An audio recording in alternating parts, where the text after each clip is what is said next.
नमस्कार मंडळी, तुम्हा सर्वांचं आपल्या श्री महालक्ष्मी या चॅनेलमध्ये खूप खूप स्वागत आहे. तर मित्रांनो, निर्जला एकादशी ही 6 जून 2025 रोजी आहे. तर या दिवशी तुम्हाला नवऱ्याला व मुलांना अशी एक खास वस्तू खायला घालायची आहे. कधीच तुमच्या शब्दाबाहेर जाणार नाहीत किंवा तुमचं म्हणणं हे नेहमी ऐकत राहतील. ही एक वस्तू खाल्ल्यानंतर मुलं, नवरा कधी चिडचिड करणार नाहीत, रागवणार नाहीत. तसेच आयुष्यामध्ये यशाच्या मार्गावर त्यांची वाटचाल होईल. कारण मित्रांनो, निर्जला एकादशी ही अत्यंत महत्त्वाची एकादशी आहे आणि या दिवशी तुम्हाला हे असं ही एक वस्तू खायला घातल्याने तुमच्या जीवनामध्ये खूप असा मोठा बदल होणार आहे. तर ती कोणती वस्तू आहे आणि कशा पद्धतीने आपल्याला ती खायला घालायची याची सविस्तर माहिती या व्हिडिओतून मी तुम्हाला देण्याचा प्रयत्न करत आहे. तर व्हिडिओ तुम्हाला आवडला तर शेवटपर्यंत बघा, एक लाईक नक्की करा. मित्रांनो, तुमच्या घरातील मुलं तुमचं ऐकत नसतील, सतत चिडचिड करत असतील, खूप हट्टीपणा करत असतील किंवा जर तुमचा नवरा तुमचं ऐकत नसेल, तो दुसऱ्या व्यक्तीच्या प्रभावाखाली असेल, तुमच्या घरी पैशासंबंधी समस्या असतील, तर ही एक वस्तू तुमच्या घरातील मुलांना व नवऱ्याला तुम्हाला खायला घालायची आहे. आणि 7 दिवसामध्ये त्यांच्यामध्ये बदल झालेला तुम्हाला नक्कीच बघायला भेटेल. पालकांचं मुलं अजिबात ऐकत नाही, कारण मुलं खूप चिडचिड असतात. प्रत्येक घरातली ही समस्या बनलेली आहे. तुमच्या घरातील सर्व समस्या दूर होण्यासाठी हा अनुभवसिद्ध उपाय नक्की करून बघा. आजच्या व्हिडिओमध्ये जे काही सांगितले जाईल ते उपाय तुमच्या घरातील प्रत्येक समस्या सोडवण्यासाठी सक्षम ठरणार आहे. मैत्रिणींनो, जेवणात फक्त ही एक गोष्ट तुम्हाला घालायची आहे आणि तुमची प्रिय व्यक्ती जी आहे, मग तुमचा नवरा असेल, तुमची मुलं असतील, हे तुमचं सारं काही ऐकणार आहेत. तुमच्या म्हणण्याप्रमाणे ते सारं काही वागणार आहेत. त्यामुळे मित्रांनो, हा उपाय खूप लोकांनी करून पाहिलेला आहे. तुम्हीसुद्धा नक्की पहा आणि आजमावा.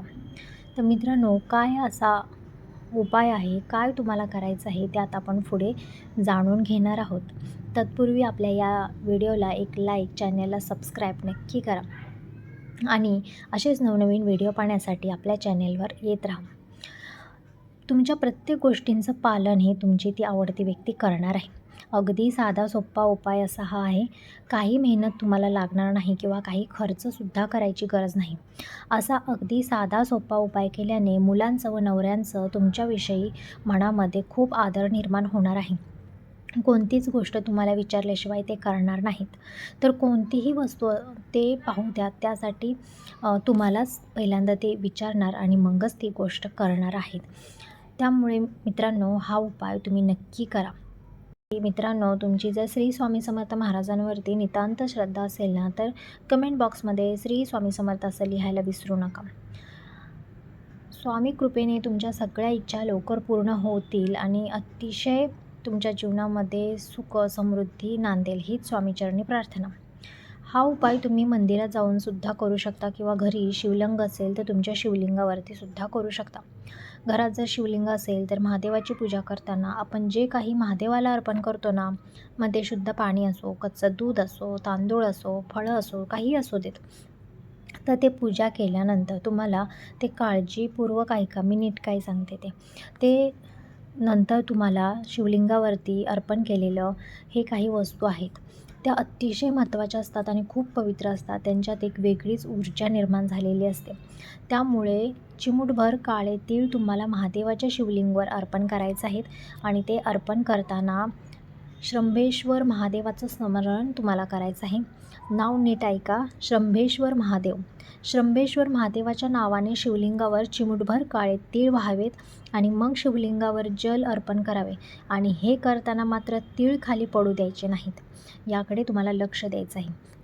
म्हणून पाणी हे हळूहळू होता आणि तेव्हा शंभेश्वर महादेवाचं स्मरण तुम्हाला करायचं आहे आणि ते अर्पण केल्यानंतर त्यातून 2 फक्त काळे तीळ तुम्हाला उचलून आणायचे आहेत आणि ते तुमच्या, मी हे काळे तीळ औषध म्हणून घेत आहे, माझ्या कुटुंबामध्ये आनंद असू द्यात, माझ्या घरात सुखसमृद्धी नांदू द्यात, माझ्या मुलांच्या नवऱ्याच्या साऱ्या चुका तुम्ही माफ करा आणि त्यांना चांगल्या सवयी लागू द्या, चांगलं आरोग्य लागू द्या आणि त्यांनी आमचं सर्व ऐकू द्यात, असं त्यांना विनंती करायची आहे. अशी मनोभावे त्यांना प्रार्थना करायची आहे आणि प्रार्थना केल्यानंतर ते काळे तीळ घरी येऊन आल्यानंतर तुम्हाला ते काळे तीळ अन्नामध्ये मिसळून त्या व्यक्तीला नकळत द्यायचं आहेत. मुलांना किंवा त्या व्यक्तीला याबद्दल काहीच कल्पना तुम्हाला द्यायची नाही.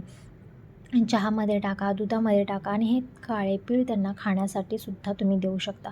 हे काळे तीळ कशातही मिसळून देऊ शकता. तुमची समस्या काहीही असो, तुम्हाला कोणतीही अडचण असो, तरी शंभेश्वर महादेवाच्या नावाने ती नक्कीच पूर्ण केली जाणार आहे. तर ही समस्या परत कधीच येणार नाही. तुमचं संपूर्ण कुटुंब हे सुखसमृद्धीमध्ये राहील. महादेवाचा आशीर्वाद तुमच्या पाठीशी सदैव राहील. तर दुसरा उपाय असा आहे, तो म्हणजे तुम्हाला शनिवारी करायचा आहे. तुम्हाला खूप छोटं एक काम करायचं आहे. त्यामुळे तुमचे पूर्वज तुमच्यावर प्रसन्न राहणार आहेत आणि पूर्वज प्रसन्न असतील तर आपल्या जीवनामध्ये कधी दुःख, दरिद्र आपल्याला बघायला मिळत नाही. तर उपाय नीट ऐका मित्रांनो. हा उपाय तुमच्या खूप फायद्याचा ठरणार आहे आणि पितृ तुम्हाला भरभरून आशीर्वाद तुम्हाला देणार आहेत. जर जीवनात पैशाची कमतरता असेल, कुटुंबात दुःख असेल, तर हा उपाय तुमच्याच फायद्याचा ठरणार आहे. आपल्या घरामध्ये पैसा आला तर आपण आनंदी असतो. तुम्हाला काय करायचं आहे की शनिवारी पिंपळाच्या झाडाची पूजा तुम्हाला करायची आहे व तुमच्या पितरांना आनंद भेटावा, त्यांच्या आत्म्याला शांती भेटावी, यासाठी तुम्हाला एका भांड्यामध्ये, स्टीलच्या भांड्यामध्ये 2 चमचे कच्चे दूध हे पाण्यामध्ये मिक्स करून, भांड्यामध्ये तुम्हाला शुद्ध पाणी टाकायचं आहे. तर 2 चमचे कच्चे दूध टाकायचं आहे आणि ते जल जे आहे ते पिंपळाच्या झाडाखाली तुम्हाला अर्पण करायचं आहे. पिंपळाच्या झाडाची पूजा ही शनिवारी केल्याने तुमच्या पितरांच्या आत्म्याला शांती मिळत असते. त्यामुळे हा उपाय देखील तुम्हाला नक्की करायचा आहे. 6 जून त्या दिवशीच तुम्हाला हा उपाय करायचा आहे. एकादशीचं व्रत तुम्हाला करायचं आहे. एकादशी व्रताची कथा तुम्हाला वाचायची आहे. पिंपळाच्या झाडाखाली मेन साक्षात विष्णुदेवसुद्धा असतात. त्यामुळे या दिवशी तुम्हाला तिथे पिंपळाच्या झाडाखाली तुपाचा किंवा तिळाचा तुम्हाला दिवा तिथे लावायचा आहे. असा दिवा लावल्याने, मोहरीच्या तेलाचा सुद्धा दिवा लावल्याने तुमच्या जीवनावरती विष्णुदेवांची कृपा होत असते. आणि जो मातीचा गोल दिवा आहे तोच तुम्हाला तिथे लावायचा आहे आणि हात जोडून पिंपळाच्या झाडाला प्रदक्षिणा मारायची आहे. भगवान विष्णूंना प्रार्थना करायची आहे की सुखी ठेव, समाधानी ठेव आणि अगदी मनोभावे त्यांना प्रार्थना जर तुम्ही केली किंवा खूप भक्तिभावाने जर प्रार्थना केली तर नक्कीच तुमच्या पितरांच्या आत्म्याला शांती लाभणार आहे. विष्णुदेव तुमच्यावरती प्रसन्न होणार आहेत आणि शनिदेवसुद्धा प्रसन्न होणार आहेत. म्हणजे एका देवाची जर झाडाची पूजा तुम्ही केली, ती पण मनोभावे, तर 3 देव तुम्हाला एकसाथ प्रसन्न होणार आहेत. आणि तुम्ही लक्षात घ्या की असं झाल्यामुळे तुमच्या जीवनात कधीच अंधकार, दुःख, दरिद्र, पैशाची कमतरता ही कधीच येणार नाही. त्यामुळे मित्रांनो, हा उपाय नक्की करून बघा. हा शेवटचा उपाय अत्यंत महत्त्वाचा आहे. खूप लोक हा उपाय करतात. तुम्ही बघत असाल की पिंपळाच्या झाडाखाली किती दिवे लागलेले असतात ते. आणि पितरांशी संबंधित अनेक समस्या असतात. रोग असतो किंवा सतत घरामध्ये भांडण, सतत घरामध्ये आजारपण, घरात पैसा राहत नाही. त्यामुळे शनिवारचे हे उपाय त्या लोकांसाठी अत्यंत लाभदायी ठरत असतात. तांदळाचा